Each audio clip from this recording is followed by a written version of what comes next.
Kalau kalian merasa menikah dengan orang asing nggak enak, uang bulannya nggak dikasihkan semua, ya kita tahu diri ya teman-teman, gaji orang sini itu banyak. Kalau dikasihkan kita semua, kalau kita tidak memanagenya dengan baik, kalau kita tidak menjalankannya dengan baik, berantakan. Karena orang sini itu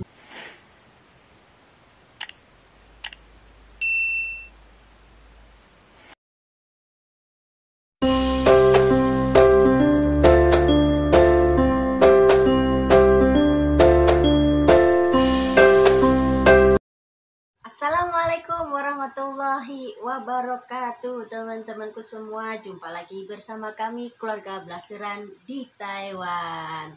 Sesuai judul thumbnail, kali ini saya akan membahas dikasih berapa ya uang bulanan orang-orang atau kita-kita yang menikah dengan orang asing, orang bule, orang Cina, pokoknya semuanya orang asing ya teman-teman. Yuk kepoin, tapi sebelumnya saya akan menyapa teman-temanku semua dimanapun Anda berada. Semoga kalian semua dikasih kesehatan, rezekinya makin berkah, melimpah banyak ya teman-teman. Dan semoga semua kalian dimudahkan segala urusan-urusan kita semuanya, kalian, kita semuanya teman-temanku. Lagi di sini saya akan membahas dikasih berapa bulanan keuangan jadi Nyonya Sultan orang asing. Jangan disebut orang Taiwan ya teman-teman, orang asing atau orang Taiwan, bolehlah orang Taiwan. Ini teman-teman, kalau masalah keuangan itu tabu ya, apalagi rizki yang diberikan ke keluarga kita atau keuangan bulanan yang diberikan suami ke kita itu patut disyukuri ya teman-teman. Ya sebagian banyak besar di luar ya, orang-orang luar, orang-orang asing itu sebagian besar itu memang gajinya itu memang semua tidak dikasihkan ke kita. Itu ada alasannya teman-teman, banyak sekali ya. Karena apa? Kita kan kenalnya satu, lain negara ya. Kedua, kita ketemu itu masing-masing punya harta enggak. Nah, di sini pembahasan ya, ada yang mau menikah dengan orang asing itu harus melakukan perjanjian.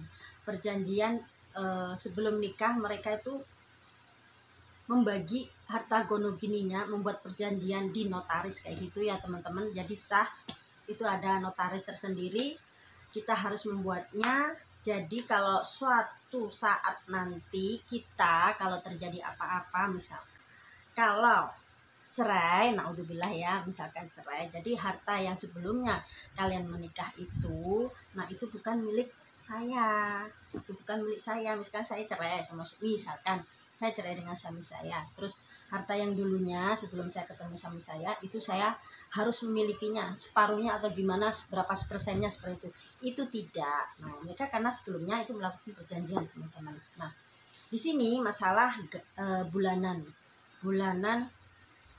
untuk para istri sultan yang menikah dengan orang asing. Nah ini teman-teman ya, kalau orang asing itu kita memaklumi mereka di sini tuh serba pajak, rumah pajak, mobil pajak, badan sendiri itu ada pajak, namanya asuransi. Mereka ya beli asuransi untuk dirinya sendiri teman-teman. Misalkan kalau begini, kalau kecelakaan, kalau ada apa, itu ada asuransinya masing-masing teman-teman. Jangankan diri kita, gaji kita per bulan itu berapa, itu ada pajaknya teman-teman. Jadi serba pajak. Jadi misalkan kalau suami tidak semuanya gaji dikasihkan ke kita, mereka itu membayar pajak sendiri teman-teman. Dan suatu saat nanti juga itu kan larinya ke kita juga kan, maksudnya tidak merepotkan kita kalau suami kita ada sesuatu, misalkan kecelakaan, misalkan ada sakit kayak gitu. Nah itu ada asuransinya teman-teman. Jadi ya istilahnya itu akan tidak merepotkan si diri kita, orang yang menjadi istrinya atau keluarganya seperti itu. misalkan tidak merepotkan anak-anaknya, seperti itu teman-teman. Jadi jangan merasa gaji kok dikasihkan separuh sih, kenapa sih kok gajinya nggak dikasihkan semua. Kalau kalian kasihkan semua, nanti kalian habiskan untuk bayar pajak, untuk bayar ini itu.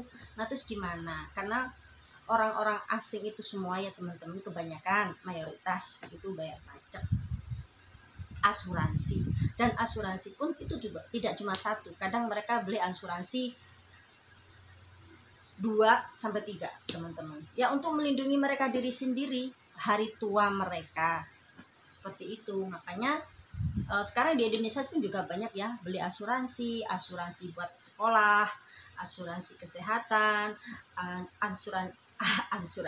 asuransi apa mobil itu ada sendiri ya teman-teman. Kecelakaan mobil nanti kalau itu nanti diganti dengan asuransi itu teman-teman. Jadi kita di sini tuh dipermudahkan dengan semua untuk membeli asuransi itu. Dan mayoritas orang asing, khususnya saya sendiri ya, orang Taiwan sini, saya tahu sendiri ya teman-teman, itu per tahunnya bayar pajak ini itu banyak.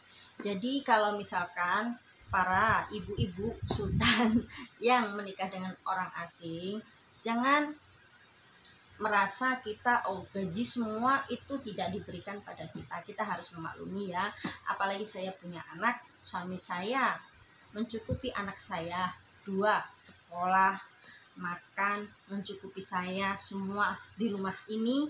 Nah saya harus memaklumi kalau suami saya punya tabungan sendiri seperti itu teman-teman. Toh akhirnya larinya kan ke kita juga, enaknya kan ke kita juga, seperti itu. Nah jadi gini aja lah teman-teman ya, kalau kita melihat ya gaji suami kita berapa, dikasihkan kita berapa, terus sisanya berapa, itu misalkan kita melihat di tabungan suami kayak gitu ada uang atau apa, kan kita merasa nyaman seperti itu kan. Nyamannya gimana? Uang kan nggak lari kemana-mana. Orang sini itu tidak sembarangan mengeluarkan uang tanpa bukan sembarangan menghambur-hamburkan uang teman-teman ya. Orang sini ya, maksudnya orang Thailand sini, saya nggak tahu orang lainnya, orang asing lainnya ya, kebanyakan seperti itu.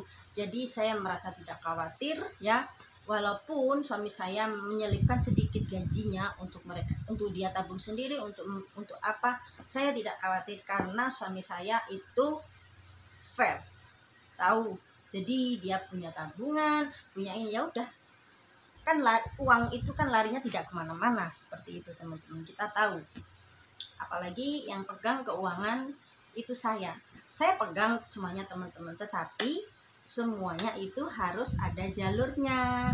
Misalkan kalau kita mau beli ini, nah itu kan kita harus konsultasi rembukan dulu dengan suami, seperti itu teman-teman.